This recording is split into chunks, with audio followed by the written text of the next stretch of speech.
seated. These past few weeks, we've been talking about various aspects of our faith and our trust in God. We talked about the dark valleys of life and how that God will lead us through those dark valleys. We talked about the storms of life and how God is with us in the storms. All of those are concepts in the Scriptures that we find strength in and concepts that we find comfort in. They're passages that bring comfort to our hearts. Well, what would your answer be this morning if we went around the room and I asked everyone to name the most comforting passage in the Bible? No doubt there would be many that would name the 23rd Psalm, the great shepherd psalm of David, where he talks about God caring for us as a shepherd would care for his sheep. Some might mention the chapter in Luke where Jesus reached forth his hand and said, "Peace, be still." And Jesus calmed the tempest. We talked about that last Lord's Day.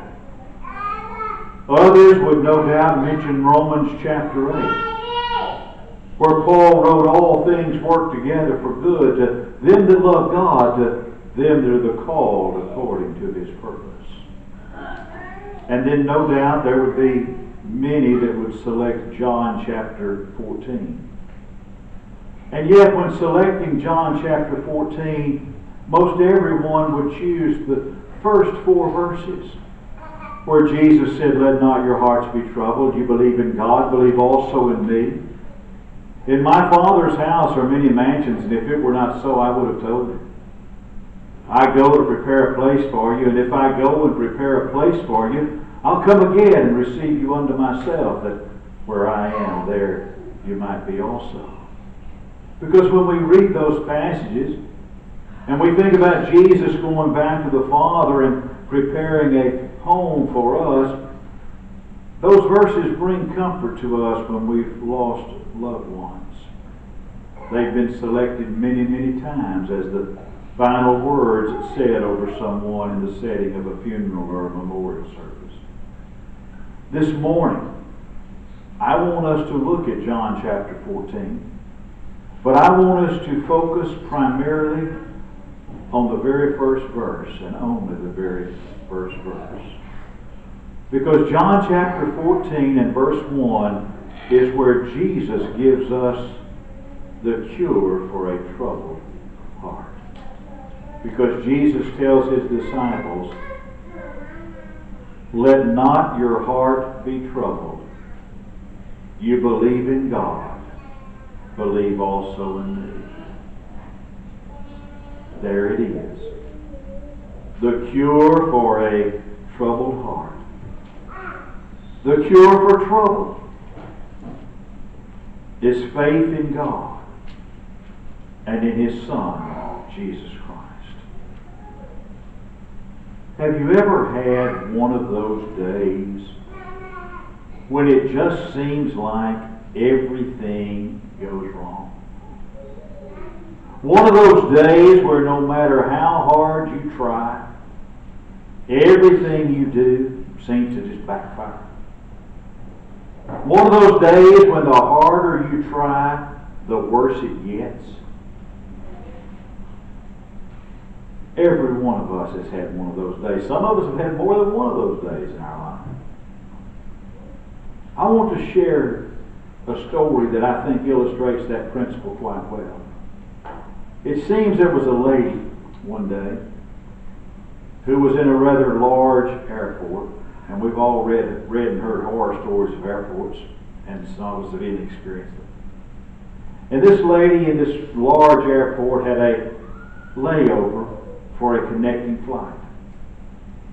And so she stopped in the gift shop at the airport and she bought a very overpriced Kit Kat candy bar for a snack.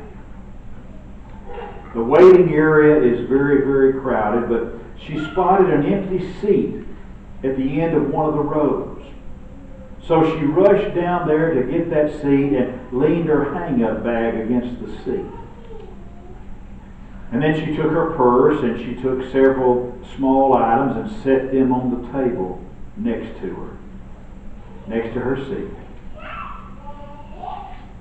Did I mention there's a rather large man sitting in the seat on the other side of the table? Remember that, it's important. She took a moment, she straightened up her hang-up bag, and everything is finally in order, and she's ready to sit down, relax for a few minutes, wait for her connecting flight, and eat her Kit Kat candy bar. Well, to her surprise, she sits down and reaches for her Kit Kat candy bar, and the rather large man in the seat next to her has unwrapped her Kit Kat candy bar. And she watches in utter amazement as he breaks off a piece and ate it. And she thought, well, my goodness, I've never seen such gall. I have never seen anyone with that kind of nerve. So she glared at him, and he glared back at her. Nobody exchanged any words. She was so furious at him breaking off part of her Kit Kat candy bar that she said, if he's going to be that brazen about it, I can be brazen too. And so she reached over and she broke off a piece and ate it herself. Then he broke off another piece and ate it. And so they kept on. It almost became a contest between the two of them to see which one of the two could actually get the most of the candy bar. It didn't take long, and this one Kit Kat candy bar is consumed. And she sat there bored, mad. She's fuming because someone would be so rude and so presumptuous as to eat half of her candy bar. Well, after a few moments of silence, the man got up and left, and he comes back with another Kit Kat candy bar. He unwraps it. He broke off a piece. He started eating. She thinks, well, he ate half of my candy bar. I'm going to eat half of his candy bar. So she reaches over and she broke off another piece and she ate it. And so once more we've got this same scenario repeated. He breaks off some, she breaks off some. They glare at each other and the candy bar is gone. And she's sitting there. You could almost literally see smoke coming out of her ears. This is the most ridiculous thing I have ever had happen to me in my entire life. And they sat there and she glared at him and he glared back at her. Neither one of them ever said a word. And about that time, the announcement came over the intercom that her plane was ready for boarding, so she opened her purse to get her boarding pass. And to her utter embarrassment, there at the top of her purse was her Kit Kat candy bar. She had eaten half of two of this man's candy bars, and hers was still in her purse. Sometimes we have days like that, don't we? Has there ever been a time in your life that things really seem to be just totally going wrong? Days when the large man sitting next to you was eating your Kit Kat candy bar? Times when the whole world of yours was crumbling down around you? In those days, those moments, those times, we wonder what's going on. Well, that's the kind of feeling the apostles had when we come to John chapter 14. Those apostles, as John chapter 14 opens, those apostles have been on a roller coaster of emotions. Their week has started gloriously with Jesus and his triumphant entry into Jerusalem, riding on that colt as he comes in, and they spread the palm leaves and branches in front of him, and they shout, Hosanna to the King. And even the chief priests had been plotting against him, and they cried out in despair, what shall we do? The whole world has gone after him. The chief priests, what can we do about him? The whole world has gone out after him. But they need not have been worried. Jesus had not come to establish an earthly kingdom. He had actually refused the crown. And they were disappointed. And they were stymied in their dreams of a Jewish kingdom. And they realized that they would not have Jesus as their miracle-working king. So this fickle crowd had begun to change. And it wasn't long until this priestly class was again seeking for someone who would betray Jesus into their hands. So as John chapter 14 begins, Jesus and the apostles are together in the upper room. They've eaten the Passover meal together. And just prior to the words of our text, where Jesus said, "Let not your heart be troubled. You believe in God, believe also in me." Just before that, He has dropped 3 big bombshells on these men. He tells them He's going away, and they can't come with Him. He's told them that one of them is a traitor. And that's a lot to take in. And you can imagine how disheartened they were. He says, "I'm going away. I'm going to be crucified. You can't come with me. And one of you is a traitor." And yet, with all that Jesus is about to face, Jesus is concerned for others. Jesus knows of the coming ridicule they're going to face. Jesus knows the humiliation that's going to come their way. He also knows He's going to face a crown of thorns and a scourging. He's going to face the cross. And in the middle of all of that, Jesus is concerned for those men around Him. And Jesus says to them, "Let not your hearts be troubled."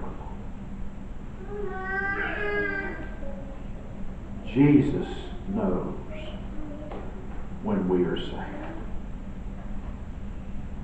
Jesus knows when we are confused.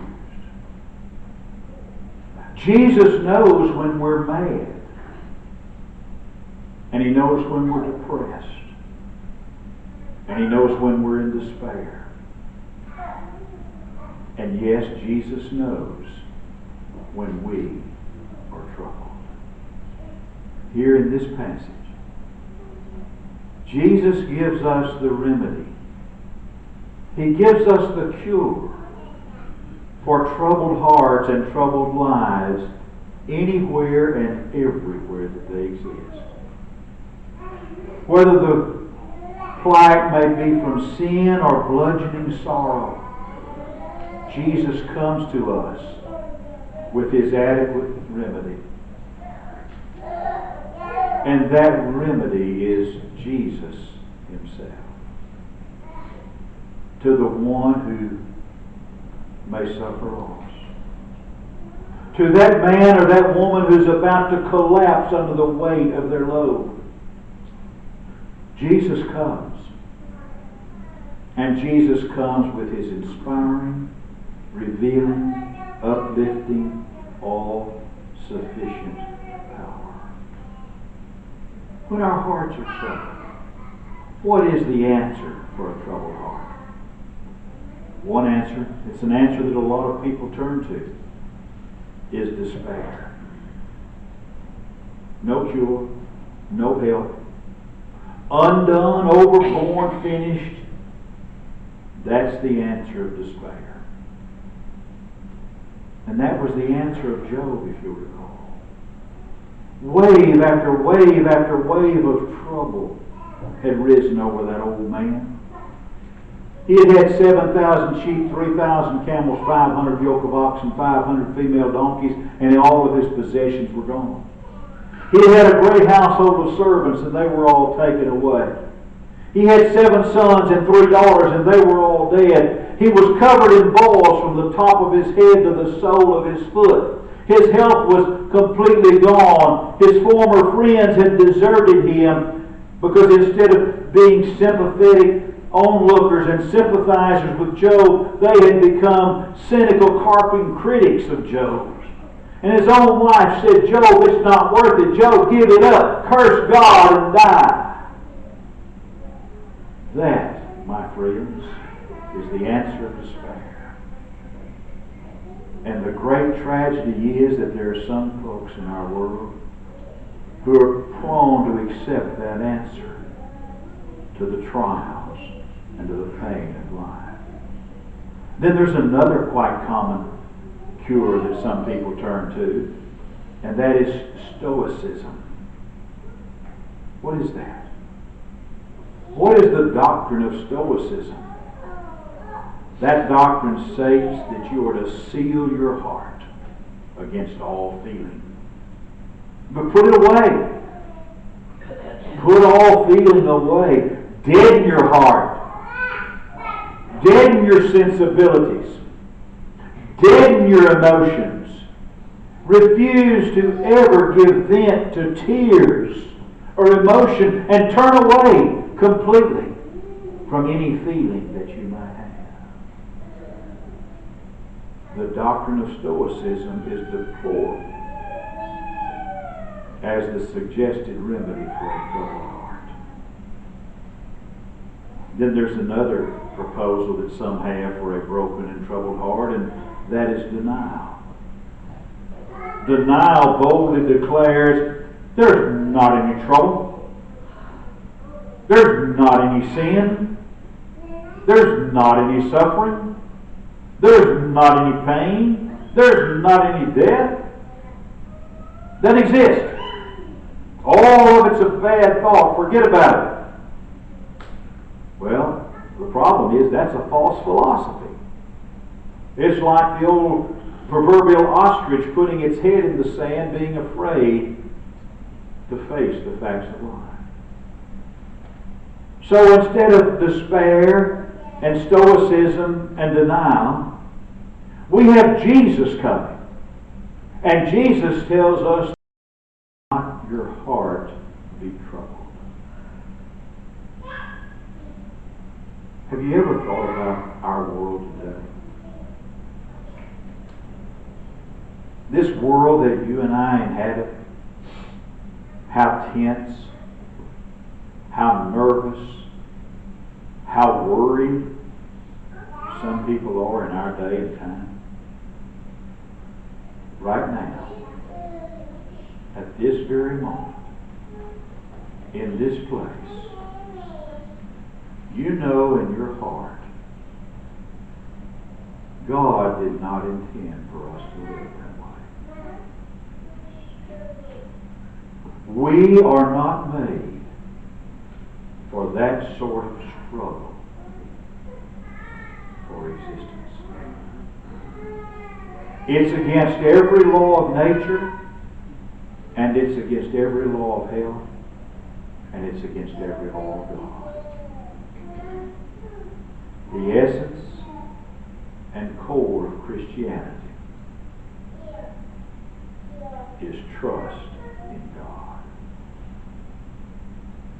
As Jesus traveled up and down the dusty roads of Palestine,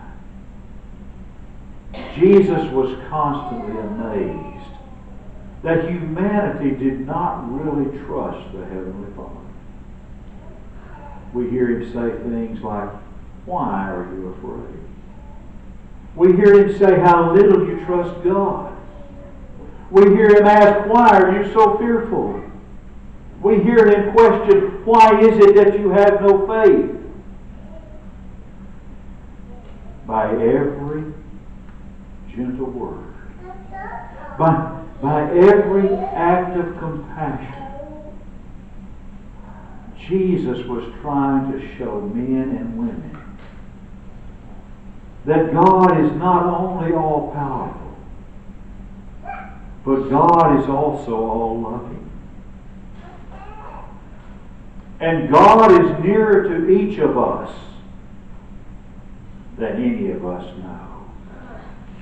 And God is always ready, and God is always willing to make his power available to meet our needs.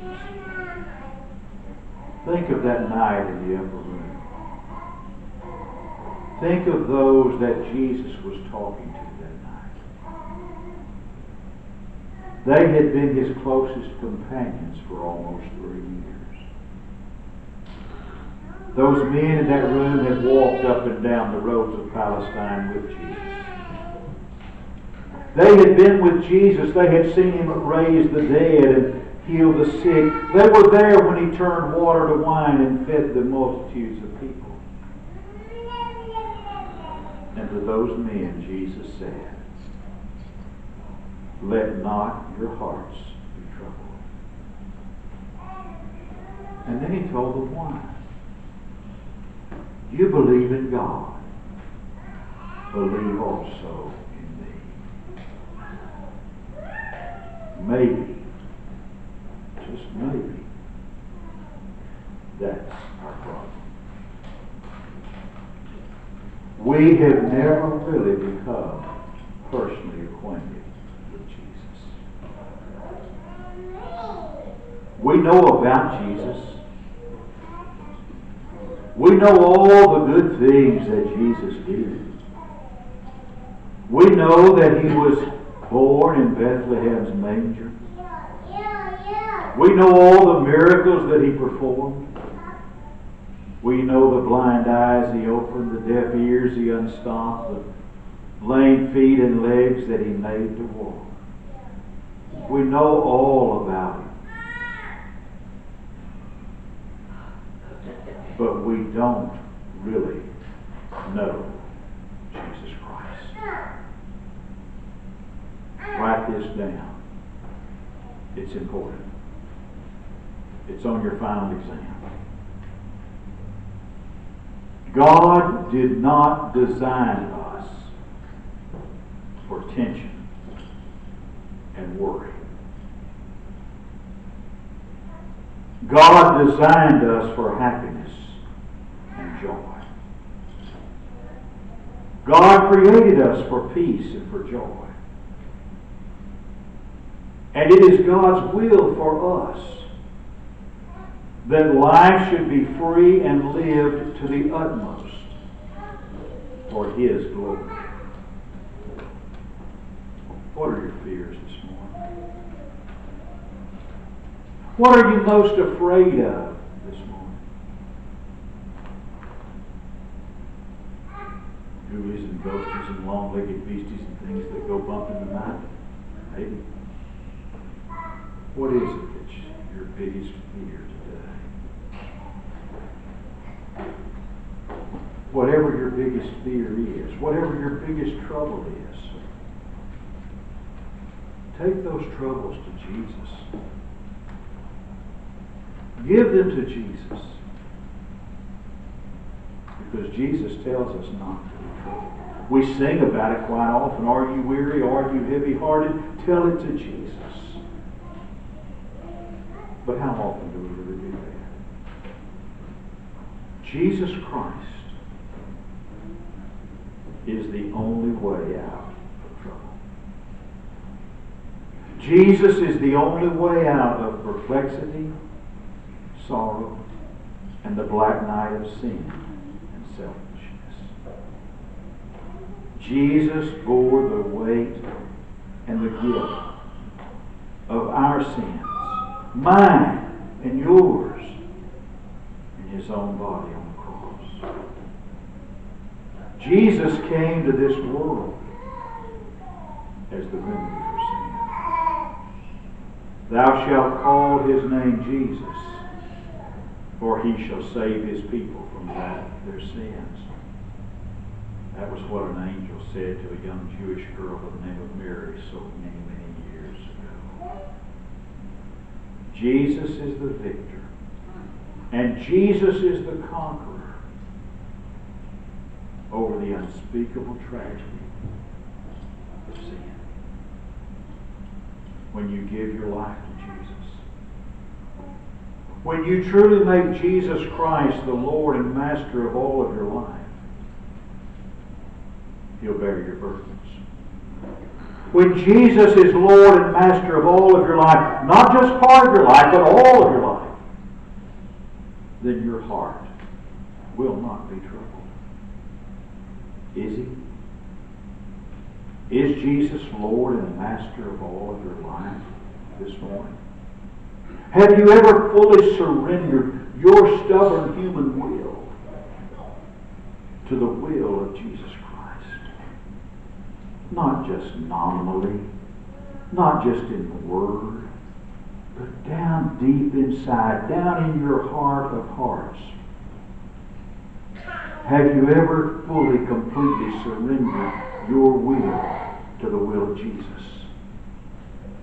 If not, right now would be a good time to do it. To make a complete, unconditional surrender to the will of Jesus Christ.